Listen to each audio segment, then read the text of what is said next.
የቅዱስ እግዚአብሔር ሰላም ለሰው ሁሉ ይሁን። እንደምናችሁ።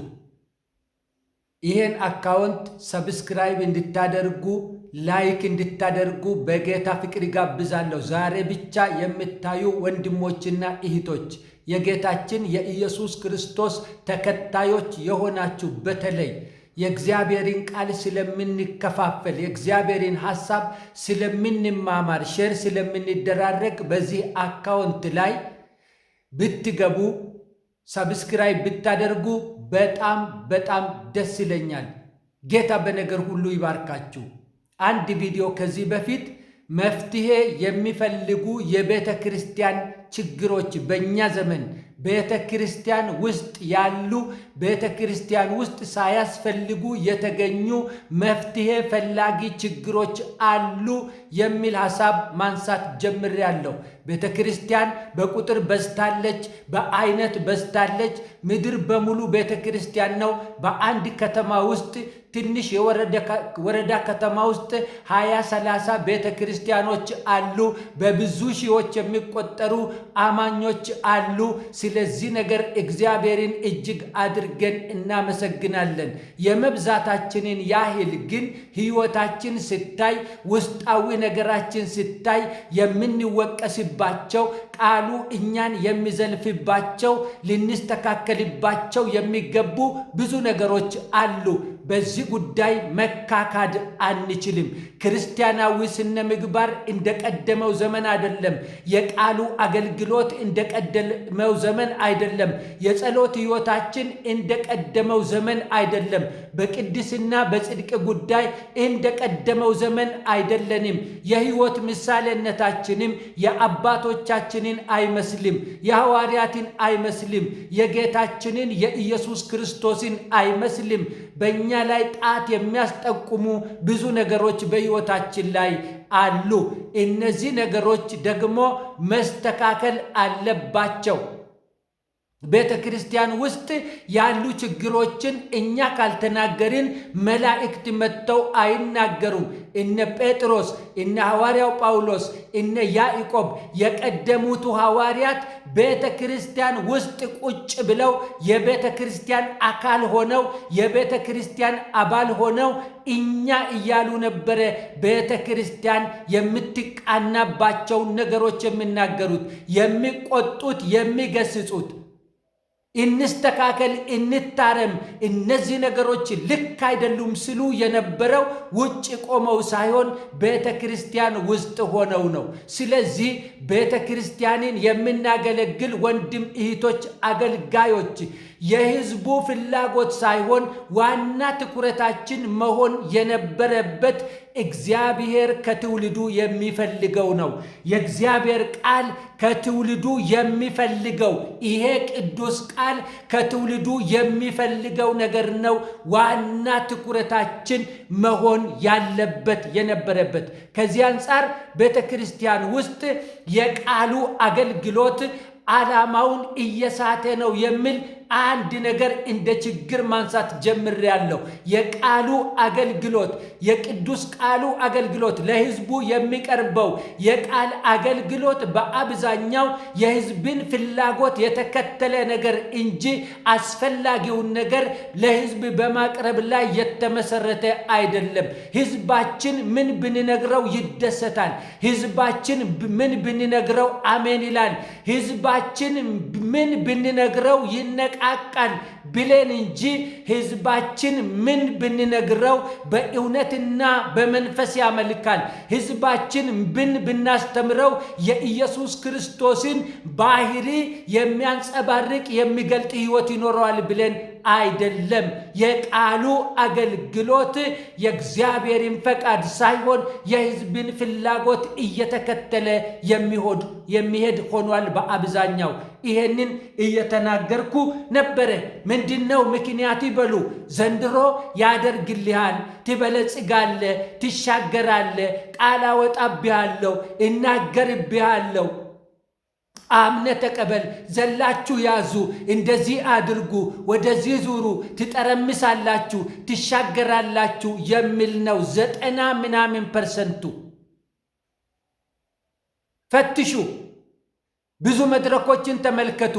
ኑ ተንበርክከን እግዚአብሔርን ምሕረት እንጠይቅ። ኑ ወደ እግዚአብሔር እንጩህ። ኢየሱስ ክርስቶስን የሚመስል ሕይወት አልኖረን እንደሆነ እንጠየቃለንና ቤተ ክርስቲያንን የሚያስነቅስ የሚያስነቅፍ የሚያሰድብ የቤተ ክርስቲያንን ገጽታ የቤተ ክርስቲያንን ስም የሚያበላሽ የአምላካችንን የአዳኛችንን ስም የሚያሰድብ ምልልስ ኖሮን እንደሆነ እንጠየቃለንና በርከክ ብለን ምሕረት እንጠይቅ። ቆም ብለን ራሳችንን እንፈትሽ፣ እንረጋጋ የሚሉ ስብከቶች የሚሉ ትምህርቶች፣ ስልጠናዎች ያን ያህል የሉም። ሐዋርያት ግን መጽሐፎቻቸውን የጻፉባቸው ምክንያቶች ሐዋርያት ግን መልእክቶቻቸውን የጻፉባቸው ምክንያቶች ለአገልግሎት የተሰማሩባቸው ምክንያቶች ምን እንደሆኑ ከሚያገለግሉት ሕዝብ እግዚአብሔር ምን እንደሚፈልግ ምን እንደሚጠብቅ በግልጽ አስቀምጠዋል። ለምሳሌ ቆላስይስ 1:28 ተመልከቱ። እኛም በክርስቶስ ፍጹም የሚሆን ሰውን ሁሉ እናቀርብ ዘንድ ሰውን ሁሉ እየገሰጽን ሰውንም ሁሉ በጥበብ ሁሉ እያስተማርን የምንሰብከው እሱ ነው ይላል። ምንድነው የአገልግሎታቸው ምክንያት? ፍጹም የሆነን ሰው ማቅረብ፣ ሀብታም ማቅረብ፣ የተፈወሰ ማቅረብ፣ አይኖቹ የተከፈቱ ማቅረብ፣ የተተረተረ ሽባ ማቅረብ፣ ከሙታን የተነሱ 30 ሰዎችን በእግዚአብሔር ፊት ማሰለፍ አይደለም። ፍጹም ሰው ኢየሱስ ክርስቶስን መስሎ የኖረ ፍጹም ሰው፣ የክርስቶስን ማንነት በአካሉ የገለጠ ፍጹም ሰው፣ ወደ ኢየሱስ ክርስቶስ ፍጹም ሙላት ያደገ ፍጹም ሰው፣ ከኃጢአት የራቀ ከእርኩሰት የራቀ በጽድቅ በቅድስና የተመላለሰ ፍጹም ሰው፣ የወንድማማች ፍቅር የገባው ፍጹም ሰው፣ በትሕትና ዝግ ብሎ ጸጥ ብሎ እንደ ቃሉ ኖሮ ጸልዮ ጾሞ በእግዚአብሔር ፊት በሞገስ የተገለጠ ፍጹም ሰው፣ ብርሃን ሆኖ ጨው ሆኖ የዓለምን ነገር የለወጠ ፍጹም ሰው፣ እሱን እናቀርብ ዘንድ ይላል። ምን አደረግን ይላል? በቃሉ እንገስጻለን። አለ ወይ ዘንድሮ መገሰጽ? ትንሽዬ ጠንከር ያለች ለመናገር አንቱ የተባሉ አገልጋዮቻችን ይቅርታ እየጠየቁን አይደለም ወይ? ይቅርታ አድርጉልኝ እንጂ ወገኖች እየፈራኋችሁ ነው እያሉ አይደለም ወይ? ከተናገሩ ያውም ካሉ ማለት ነው። እንገስጻለን ይላል ሐዋርያው። በምን? በቃሉ በቅዱስ ቃሉ እንገስጻለን። ስርዓት ያዙ እንላለን። እግዚአብሔርን ፍሩ እንላለን። ለጎረቤቶቻችሁ መልካም ምሳሌ ሁኑ እንላለን። ወደ ጌታ መምጣት ባለባቸው ሰዎች ላይ እንቅፋት አትሁኑ እንላለን። የተበላሸ ምሳሌነት አይኖራችሁ እንላለን። ወንጌልን የሚጻረር ምልልስ አይኖራችሁ እንላለን። እንገስጻለን ይላል። እንገስጻለን በቃሉ በጥበብ ሁሉ እናስተምራለን ይላል። እናስተምራለን። ኢየሱስ ክርስቶስን መስሎ መኖር የሚቻለው እንዴት እንደሆነ እናስተምራለን። መጽሐፍ ቅዱስ ብርሃናችሁ በሰው ሁሉ ፊት ይብራ ይላል። እንደዛ ማድረግ የምንችለው እንዴት እንደሆነ እናስተምራለን። የምንሰማውን ወንጌል ወደ ተግባር የምንቀይረው በተግባር የምንገልጠው እንዴት እንደሆነ እናስተምራለን። በዚህ ጨለማ በዋጠው ዓለም ውስጥ እንዴት በጥበብ መመላለስ እንዳለብን እናስተምራለን ይላል። እናስተምራለን፣ እንሰብካለን ይላል። ወንጌልን ይሰብካሉ። ክርስቶስን መስሎ መኖርን ይሰብካሉ። የተቀበልነውን ምሕረት በሕይወታችን በምልልሳችን መግለጥን ይሰብካሉ። የተቀበልነውን ፍቅር ማብቀልን ዘር እንዲኖረው ማድረግን ይሰብካሉ። ፍሬያማ ደቀ መዝሙር መሆንን ይሰብካሉ፣ ያስተምራሉ። ይሄን ሁሉ አድርገን ይላል ፍጹም የሆነውን ሰው በእግዚአብሔር ፊት ለማቆም ፍጹም የሆነችን ቤተ ክርስቲያን ይዘን ለመቆም የማያፍሩ አንገት የማይደፉ በደቀ መዝሙርነት ሕይወታቸው የበለጸጉ ያፈሩ መንፈሳዊ ሕይወታቸው የታነጸ ጌታቸውን ኢየሱስ ክርስቶስን የሚመስሉ እውነተኛ የመንፈስ ቅዱስ ቤተ መቅደስ የሆኑ እውነተኛ ደቀ መዛሙርትን ይዘን በእግዚአብሔር ፊት ለመቆም እንገስጻለን፣ እናስተምራለን፣ እንሰብካለን ይላል። አንደኛ ቆሮንቶስ ምዕራፍ 10 ቁጥር 11 የቀደመው ዘመን የነዚያ የብሉይ ኪዳን ዕብራውያን መንገደኞች ከግብፅ ወጥተው ወደ ከነዓን እየሄዱ ያሉ የነሱ ታሪክ የተጻፈበትን የመውደቅ የመነሳታቸው ታሪክ የተጻፈበትን ምክንያት ሐዋርያው ጳውሎስ ለቆሮንቶስ ሰዎች ይናገራል። ምን ይላል? ይህም ሁሉ እንደ ምሳሌ ሆነባቸው፣ እኛንም የዘመናት መጨረሻ የደረሰብንን ሊገስጸን ተጻፈ ይልና፣ ስለዚህ እንደቆመ የሚመስለው እንዳይወድቅ ይጠንቀቅ። ሰው ተጠንቅቆ ይኑር። አያችሁ፣ እያስጠነቀቁ ነው።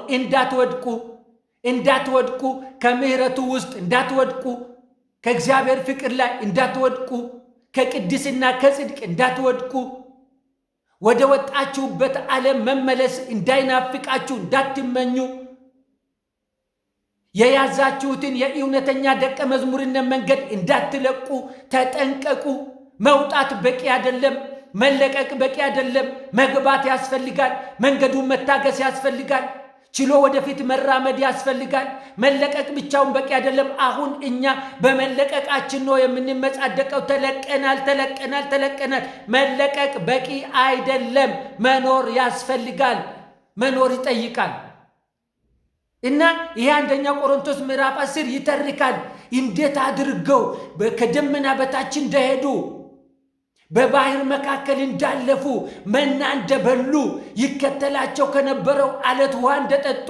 ነገር ግን ይሄ ሁሉ ሆኖ እግዚአብሔር ከነሱ በሚበዙት እንዳልተደሰተ በመውደቃቸው ምክንያት፣ ደጋግመው ከቃሉ በመውደቃቸው ምክንያት፣ ደጋግመው ለቃሉ መታዘዝ ካለመቻላቸው ምክንያት እንዳዘነባቸው፣ እግዚአብሔር በእነሱ እንዳልተደሰተ ይናገራል። ይህን ታሪክ ያመጣና እንግዲህ ሐዋርያው ጳውሎስ የቆሮንቶስን ሰዎች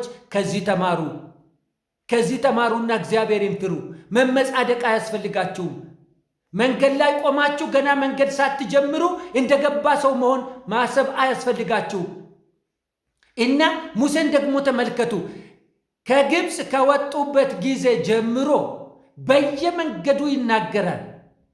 አይደለም አሁን መንገድ ላይ እያሉ ከገቡ በኋላ እግዚአብሔርን ካልፈሩ፣ እግዚአብሔርን ካላከበሩ፣ እግዚአብሔር ደስ የሚሰኝበትን ሕይወት ይዘው ካልተገኙ፣ አምላካቸውን እግዚአብሔርን ብቻ ካላመለኩ፣ እንደ ጎረቤታቸው እንደ አሕዛብ ኪዳን እንደሌላቸው ተስፋ እንደሌላቸው ሕዝብ መሆን ከጀመሩ እግዚአብሔር ከሰጣቸው ምድር ላይ መልሶ እንደሚነቅላቸው፣ ከገቡበት መሬት ላይ እንደሚነቀሉ፣ ከቃል ኪዳኗ ምድር ላይ እንደሚያጠፋቸው፣ እንደምንዳቸው፣ እንደሚያፈርሳቸው ደጋግሞ ይነግራቸዋል።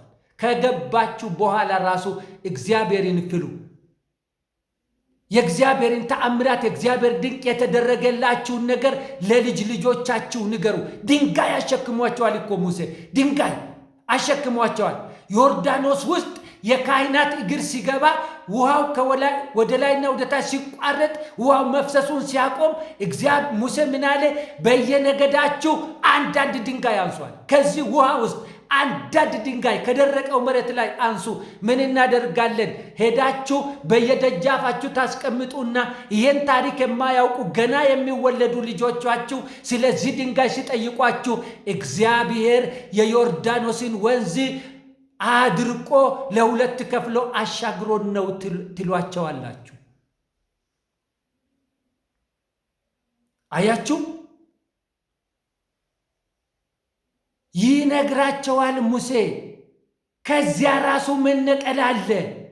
ከገባችሁ በኋላ ራሱ መጣል አለ። አትመጻደቁ፣ አትታበዩ፣ እግዚአብሔርን ፍሩት። ዋስትናችሁ እግዚአብሔርን ማክበራችሁ ነው።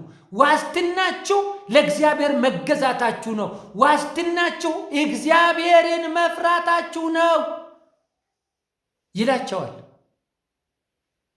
ያስጠነቅቃል በየመንገዱ። እነሱ አይሰሙም።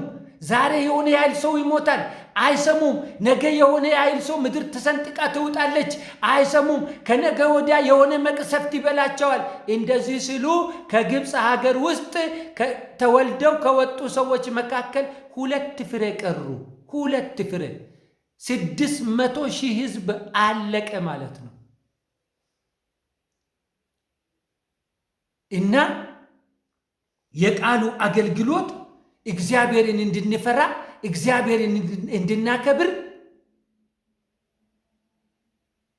ሊሆን ይገባል። የሚሰጠን ያበላችኋል፣ ያጠጣችኋል፣ ያሻግራችኋል። ይሄ ሁል ጊዜ መነገር ያለበት አይደለም። እግዚአብሔርን ፍሩት፣ እግዚአብሔርን አክብሩት፣ ለእግዚአብሔር በመንቀጥቀጥ ተገዙ። እግዚአብሔር በእውነትና በመንፈስ ሊመለክ ይወዳል። በተቀደሰ ማንነታችሁ አምልኩት። የእግዚአብሔርን ቤተ መቅደስ ሰውነታችሁን አታርክሱ፣ ያልተገባ ቦታ አትውሰዱ መባል ነበረበት። የቃሉ አገልግሎት እኛን እንጀራ ማብላትና ውሃ ማጠጣት ሳይሆን ኢየሱስ ክርስቶስን መስለን ወደ ማደግ እኛን ማስጠጋት ነው ስራው።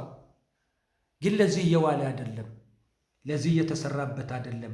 ማቴዎስ 7:13 ተመልከቱ። በጠበበው ደጅ ግቡ ይላል። ወደ ጥፋት የሚወስደው ደጅ ሰፊ መንገዱም ትልቅ ነውና ወደ እርሱም የሚገቡ ብዙዎች ናቸው ይላል። በጠበበው ደጅ ማን ነው እያለ ያለው? ጌታ ኢየሱስ። ይሄ የጠበበ ደጅ ምንድን ነው? ይሄ የጠበበ ደጅ ምንድን ነው? ይሄ ቀጭኑ መንገድ ምንድን ነው? ተጠንቅቆ መኖር፣ እግዚአብሔርን ፈርቶ መኖር፣ እግዚአብሔርን አክብሮ መኖር፣ በእግዚአብሔር ሐሳብ ውስጥ ራስን መያዝ፣ ራስን መጠበቅ፣ ጠላቶቻችንን እንደ ራሳችን መውደድ፣ ወዳጃችንና ጠላቶቻችንን መውደድ፣ የሚጠሉንን መውደድ፣ እድል ቢያገኙ ሊገድሉን የሚፈልጉ ሰዎችን መውደድ። ይሄ ነው የጌታችን የኢየሱስ ክርስቶስ ትምህርት። ጠባቧ መንገድ ይህች ናት። እንግዲህ ቀጭኗ መንገድ ይህች ናት። ይሄ ስለሚከብድ አይከብድም? ይከብዳል። እናንተን ሊገድል ሽጉጥ የሚገዛ ቦምብ የሚገዛን ሰውዬ ዳቦ ይዛችሁ ንጹህ ልብስ ልትሰጡት ይዛችሁ የዶሮ ፍትፍት ይዛችሁ መፈለግ አያስቸግራችሁም? አይከብዳችሁም? ይከብዳችኋል። የሚገላችሁን ሰው እንዴት አድርጋችሁ እንደምትቀድሙት ነው ማሰብ ያለባችሁ በሰውኛ። ቃሉ ግን የሚለው ጠላቶቻችሁን ውደዱ፣ መልካም አድርጉላቸው ነው። ይሄ ነው እንግዲህ ቀጭን። ይሄ ለብዙ ሰው አይቻልም። ይሄ ብዙ ሰዎችን የማያሳልፍ መንገድ ነው። በዚህ መንገድ ላይ ማለፍ መቻል ነው እንግዲህ ጌታችን እያስተማረ ያለው። እኛ ዘንድሮ ምንድን ነው የምንለው? ጠላቶቻችሁን ያጠፋላችኋል፣ ጠላቶችህን ያሳውራቸዋል፣ ጠላቶችህን ያደነቁራቸዋል፣ ጠላቶችህን አመድ ያደርጋቸዋል። አሜን በል። ጎረቤት ያለ የሚያሟርትብህ የሚጠነቁልብህ ይወድቃል፣ ይሰበራል። አሜን በል። ነገ ጠዋት ሬሳው ይወጣል። አሜን በል ነው የምንባባለው። እና ይሄ መንፈሳዊ አገልግሎት ነው። ይሄ አዲስ ኪዳናዊ አገልግሎት ነው። ይሄን ተገልግለን ይሄን አገልግለን የተለወጠ ክርስቲያንን በቤተ ክርስቲያን ውስጥ ማየት እንችላለን። ኢየሱስ ክርስቶስን የሚመስል ልብ ያላቸው ሰዎችን ማየት እንችላለን። እንደዚህ አገልግለን፣ እንደዚህ ሰብከን፣ እንደዚህ አስተምረን አንችልም። አዎ አንችልም። እና በእኛ ዘመን በብልጽግና ወንጌል ሰባኪዎችና በብልጽግና ናፋቂዎች ምክንያት፣ በእምነት ቃል እንቅስቃሴ ምክንያት፣ በእነዚህ 2 ስህተቶች ምክንያት ቤተ ክርስቲያናችን ከልክ በላይ ቤተ ክርስቲያናችን ስል ክርስትናውን ማህበረሰብ እንዳለ ነው እያልኩ ያለሁት። ክርስትናችን ከልክ በላይ ተጎድቷል። ከልክ በላይ ተጎድቷል።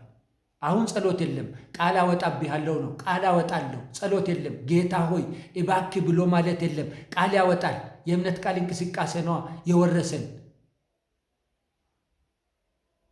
የእምነት ቃል እንቅስቃሴ ነዋ የመረዘን። ቃል አወጣብሃለሁ ይላል።